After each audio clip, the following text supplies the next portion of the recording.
Hello everyone and welcome to a new video of Your Polyglot Academy. Now today in this new video of our series on how to learn French in 50 days with Essimo, we're going to cover lessons 27 and 28, so let's start. Now as always we're going to start with the first lesson of the video, so with lesson 27, and as always we're going to have a dialogue, so please make sure to listen to it twice, and if you're ready, let's start. Here's the dialogue for lesson 27.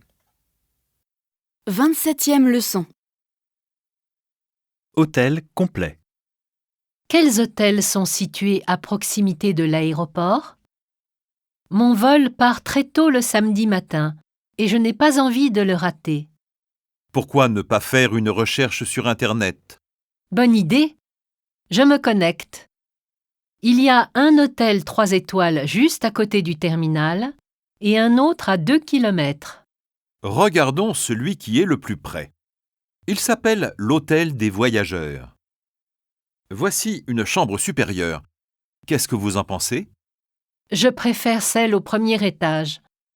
Elles ont l'air plus confortables. Celle qui est à côté de l'ascenseur est moins chère que les autres, mais je parie qu'elle est plus bruyante. Celles au rez-de-chaussée sont petites, à mon avis. Mais les équipements sont identiques à ceux des chambres supérieures. Et les tarifs ne sont pas les mêmes. C'est beaucoup moins cher. Est-ce qu'il y a des chambres disponibles pour le vendredi soir? Mince alors, tout est complet. Je vais regarder le deuxième hôtel. Now, did you understand everything or at least most of it? Well, I hope so. In case you didn't understand some expressions, here is the translation of the dialogue. So it's the 27th lesson and the title is No Vacancies. What hotels are located close to the airport? My flight leaves very early on Saturday morning and I don't want to miss it. Why not search online? Good idea, I'll log on. There's a 3-star hotel just next to the terminal and another 2 kilometers away.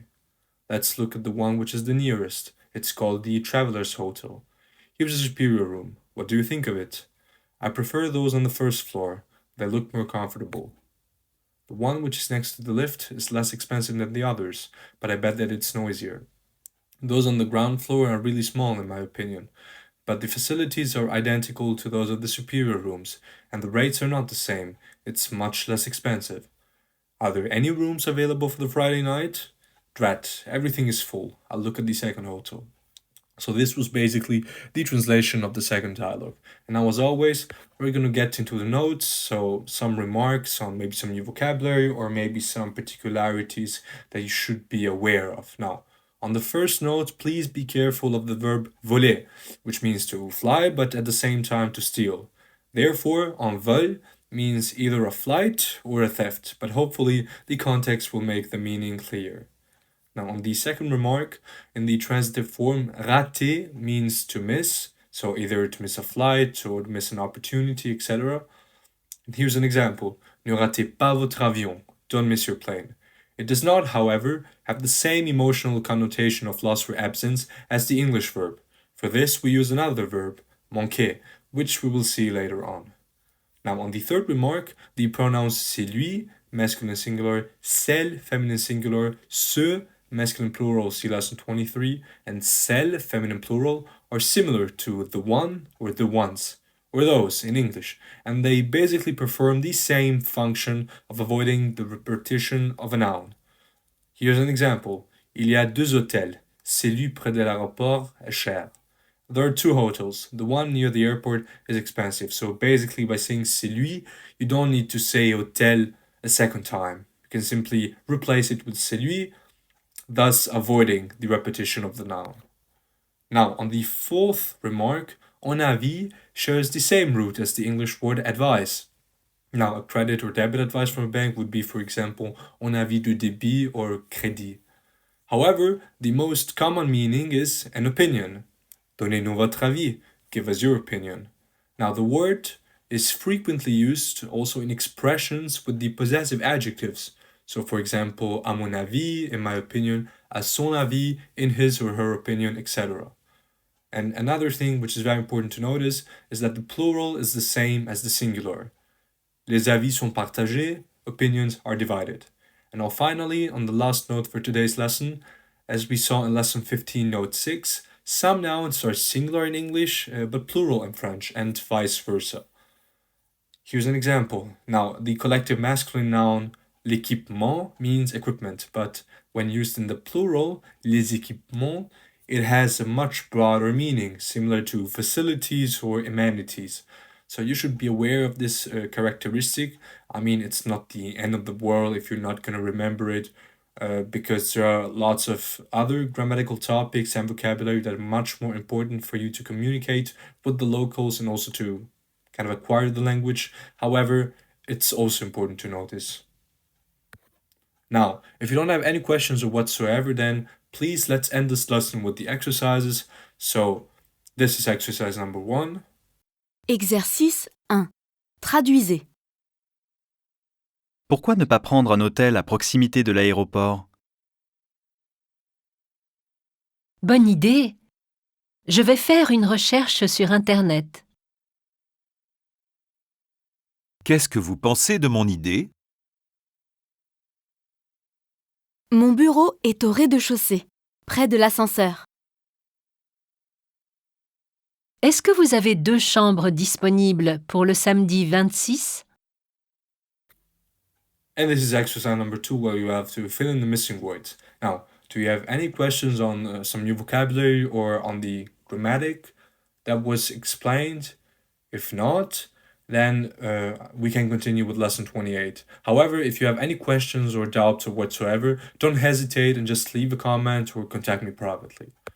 Now, let's continue with lesson 28. Now, for the ones of you who are maybe following the series for a longer time, they maybe know that this lesson is going to be pretty particular, and that's because every 7th lesson of this course is devoted to revising and also explaining in greater detail what you've learned over the previous days. So we're going to get into vocabulary that you've learned and also primarily into the most important grammatical topics so that you can kind of know them in order to kind of conversate better in French, so you can kind of broaden your knowledge.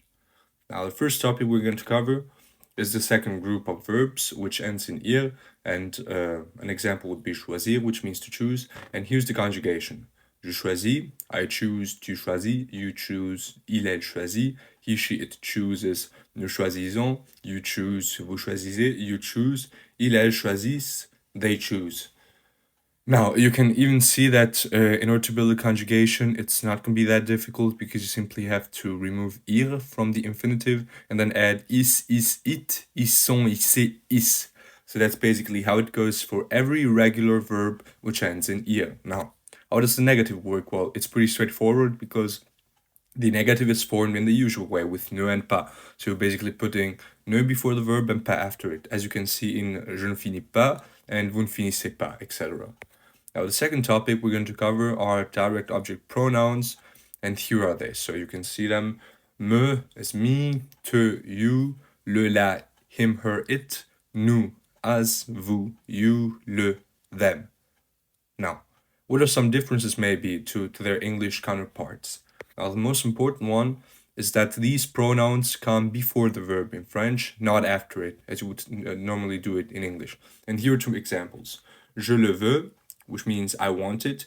And here you can see that le is placed before the verb veut, while in English you would say I want it. Now here's another example. Nous les achetons à l'aéroport. We buy them at the airport. You can see that le is placed before achetons, and them is placed after buy in the English counterpart. Now, another very important thing to note is that in a construction with an auxiliary like pouvoir or vouloir followed by an infinitive, the pronoun is actually placed between the 2 verbs. So not before the first one, but basically after the auxiliary and before the main verb or before the infinitive. Here are 2 examples. Je peux le voir, which means I can see him or it. In this case, you can see that le is placed before voir. And another example would be nous voulons vous aider. We want to help you. So vous is placed after the auxiliary voulons and before the main verb aider, while in English you would say we want to help and then specify who you're helping. So you in this case. Now we're going to get into some interrogative adjectives and pronouns from the last lessons, and we're basically going to cover 2, quel and lequel. Now, quel means what or which depending on the context, and it's basically kind of asking something while the answer should be picking out from a specific group. Now, what does this mean? Well, in the first sentence, you're asking, for example, quel âge a votre enfant? how old is your child? So basically, out of all the possible ages that your child might have, how old is he? Quelle heure est-il? What time is it? So out of all the possible times that it might be, what time is it? Quels sont vos projets? What are your plans? And also, accordingly, quelles expositions sont intéressantes? Which exhibitions are interesting? So out of the exhibitions that are presented, which ones of them are interesting? So that is how you use quel. And the second counterpart, or it's not a counterpart, but the second interrogative adjective or pronoun would be lequel, which means which one or which ones. So in this case, you're basically asking which one or which ones, but by directly specifying the group that you're picking from. Here are some examples. Lequel de ces hôtels préférez-vous? Which of these hotels do you prefer? So you're not simply asking which of something or which ones, but more also specifying of which group you're talking about. So in this case, of these hotels. In the second sentence, laquelle de deux montres voulez-vous? Which of these two watches do you want? So out of the watches, which ones do you want? Prendre les comprimés, d'accord, mais lequel? Take pills, okay, but which ones? So out of all the pills that you might take, which ones are you exactly going to take? So it's basically a way to specify, to kind of get more information from the person you're asking. And now finally, in the last example, j'ai de grandes et de petites bananes. Lesquelles sont les moins chères? I have small and large bananas. Which are the least expensive? So that's basically how you use lequel. Now we're continuing on with the demonstrative pronouns, and the first one we're going to tackle is celui. Now, this family of pronouns is used basically to refer to something that has been mentioned previously, thus avoiding repetition, and it might be translated to the one, or the ones, or those. Now, you have four forms, celui, celle, ce, celle, depending on the different, depending on whether it's masculine, feminine, singular, plural, or feminine. And here are some examples. Quel chemin prendre? Celui de droite ou celui de gauche? Which path to take? The one on the right or the one on the left? So basically avoiding the repetition by not mentioning the word path anymore, but by simply saying the one on and the one on. Here's another example. Les deux chambres sont chères, mais celle du premier étage n'est pas très confortable.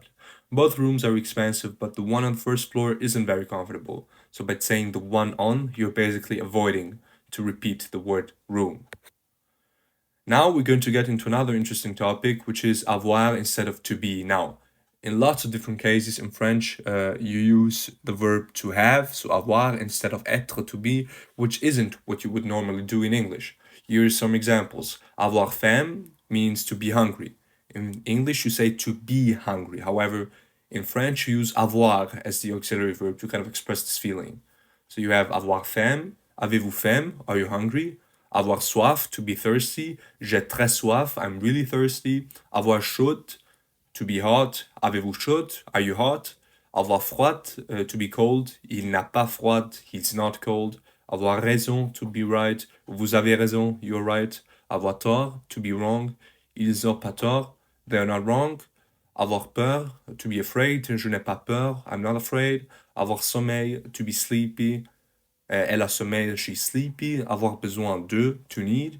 Nous n'avons pas besoin de vous, we don't need you. And now finally, avoir de la chance, to be lucky. Ils ont vraiment de la chance, they're really lucky. So these are basically some of the most important examples, and I would recommend you to at least know some of them. Now, the last topic we're going to cover today are 9% figures, cardinals. So firstly, the most important numbers from 1 to 10 are pretty trivial. 1, 2, 3, 4, 5, 6, 7, 8, 9, 10. So 1, 2, 3, 4, 5, 6, 7, 8, 9, 10. The ones from 11 to 20, you should also learn them by heart. So they would be 11, 12, 13, 14, 15, 16, 17, 18, 19, 20. The numbers 30, 40, 50, 60, you should also learn them by heart. So 30, 40, 50, 60, 30, 40, 50, 60. And there are some particularities with the farther numbers, which we're going to explain. So 70 would be 70, literally 60, 10. 80 would be 80, literally 4 times 20. 90 would be 90, so 4 times 20 plus 10. And then you have 100, which is 100. Now, how does this work for the numbers that are... How can you build, for example, numbers between 21 and 100? Now, for all the numbers between 20 and 60, you basically say first 20 20, 30, 40, 50, or 60, depending on the context, and then you say the smaller number, the number of the unit. So that's exactly how you would do it in English. In English, for saying 63, you're basically saying 60 and then 3. And in French, you would say 63. However, if you're having numbers such as 70, 80, and 90, it's going to be a little particular because 70 is basically 70, so 60 plus 10. So to say 63, you're literally going to say 60 plus 13. So you're going to say 73, etc. Now, if you have 80, it's going to be 4 times 20, 80. So 81 is going to be 4 times 20 plus 1. 82, 4 times 20 plus 2. And 88 is going to be 4 times 20 plus 8, so 88. And then finally, 90 is simply going to continue. So we're going to have 4 times 20 and then plus 10. And 99 would be, for example, 4 times 20 plus 19. So it would be 99. So that's basically how you build the numbers. Now, I hope that you understood everything because, I thought, or maybe I hope that the examples were good illustrated. And this is going to be now the exercise of this lesson. So please use the dialogue. 28e leçon. Dialogue de révision. André joue à la loterie chaque semaine pour devenir très riche. Il me dit qu'il lit le journal et réfléchit pendant quelques minutes. Ensuite, il choisit ses numéros. Mais ce sont toujours les mêmes. Et vous, comment est-ce que vous les choisissez ? Je joue les dates des anniversaires. Celui de ma femme, je ne l'oublie pas. Et ceux de mes 2 fils. Je choisis aussi des dates de mariage. Celui de ma fille et celui de ma mère. Attendez, je finis de remplir la grille de jeu. Voilà. Maintenant, j'ai faim et j'ai soif. Allons déjeuner ensemble. Je connais une bonne pizzeria et aussi un restaurant breton dans le quartier. Lequel préférez-vous ? Ça m'est égal. Disons celui qui ne me donne pas mal au ventre. Je suis tout à fait d'accord avec vous. That's the review dialogue, and the exercise is simply going to be to translate it because the vocabulary that is used in this dialogue contains basically the most important expressions we've covered in the last lesson. So please do it, and please make sure to write your answer in the comments so that I can correct it and so that I can give you a feedback, whether you fully understood everything or not. And other than that, thanks for following the lesson. I hope you enjoyed it, and if you have any questions or whatsoever, then don't hesitate to comment. And as always, have a nice day. See you soon.